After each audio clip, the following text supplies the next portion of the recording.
কি খাইছা? বইল। কি খাইছা? বইল হয় জানো?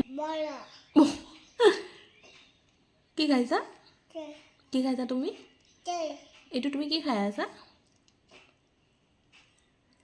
আজি তুমি মাম কিহে খালা? অঁ কাইলৈ বাৰু। আজি মাম কিহে খালা? ভাত কিহে খালা আজি? অঁ মাম কিহে খালা? অঁ ভাত কি দি খালা? অঁ ভাত কি দি খালা? খাইলা? অঁ কিহে খালা? ভাত কিহে খালা? ভাত বইলো দি খালা? তুমি মাম কিহে খালা আজি? বইলো দি খালা? কি খাইছা? বইলো